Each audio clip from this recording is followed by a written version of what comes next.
আসসালামু আলাইকুম রহমতুল্লাহ। সম্মানিত ভিউয়ার্স, আপনাদের মাঝে আমরা আরেকটা ভিডিও নিয়ে উপস্থিত হয়েছি। আজকের ভিডিওতে আমরা দেখাবো একটা ফ্রিজে কীভাবে গ্যাস ইনচার্জ করতে হয়, গ্যাস ঢুকাইতে হয়। আমরা প্রথমত দেখতেছেন যে গ্যাসের পাইপগুলো কানেকশন করা আছে। আমরা কম্প্রেসার থেকে পাইপগুলো খুলে নিচ্ছি আগুনের হেড দিয়ে। দেখতেছেন আমাদের পাইপগুলো খোলা হয়ে গেছে। এখন আমরা পাইপগুলোকে পরিষ্কার করে নেব সিরিজ পেপার দিয়ে। পাইপে কোনো ময়লা থাকলে ময়লাগুলো পরিষ্কার করব। অবশ্যই আপনাদেরকে সবাই বলবো আমাদের ভিডিওটা না টেনে পুরোপুরি দেখবে। একটা ফ্রিজে কীভাবে গ্যাস ঢোকাতে হয় আমরা এই ভিডিওটা দেখলে বুঝতে পারবো যে একটা ফ্রিজে কীভাবে গ্যাস চেঞ্জ করতে হয়। তো দেখতে থাকুন। আমরা এখন আমাদের এটা পরিষ্কার করে নিচ্ছি। এটা পরিষ্কার করে নেওয়ার পর আমরা জ্বালাই দিব এগুলো। আমাদের এখানে যে উপরে পাইপটা জ্বলতেছে এখানে একটা আপনার ফিল্টার লাগানো হবে।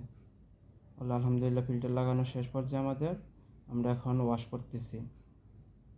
যে পাইপের ভিতরে কোনো তেল থাকলে ময়লা পানি থাকলে এলে বের হয়ে আসবে। এখন ওয়াশ চলতেছে, দেখতে থাকুন।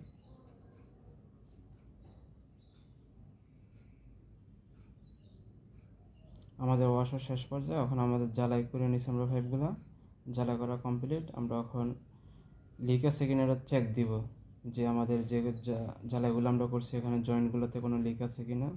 আলহামদুলিল্লাহ আমাদের লিকও নাই। লিক আমরা দেখতেছি, কোনো লিক দেখা যাচ্ছে না। তো লিক না থাকলে আপনার এই যে আমাদের মিটারে দেখাবে এখন। আশা করি কোনো লিক আমাদের এখানে নেই।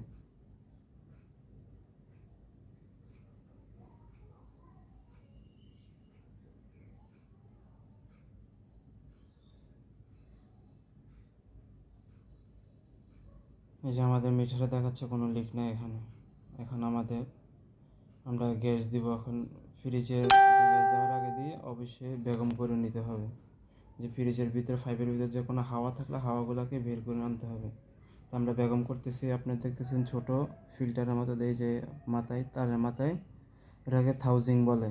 এটা এক ধরনের মেডিসিন। এটা দিয়ে আমরা বেগম করব, ভিতরে কোনো হাওয়া থাকলে চলে আসবে। বেগম করা শেষ। এখন আমরা গ্যাস দিব। গ্যাস আমরা প্রথমত ফ্রিজ বন্ধ রেখে এক এক পাইপ করে গ্যাস দিব। আমাদের এখান থেকে ছাড়া এক পাইপ হইলে আবার আরেক পাইপ দিব। এভাবে কোনো ফ্রিজে 5 পাইপ লাগে, 6 পাইপ লাগে, এভাবে গ্যাস দেবো। গ্যাস দেওয়া কমপ্লিট আলহামদুলিল্লাহ।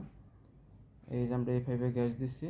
এটা হচ্ছে আপনার চেম্বারের পাইপ। আমাদের কাজটি কেমন হয়েছে অবশ্যই আমাদের পরবর্তীতে আমাদের সাথে অবশ্যই আমাদের ভিডিওটা কেমন লাগছে আমাদেরকে জানাবেন।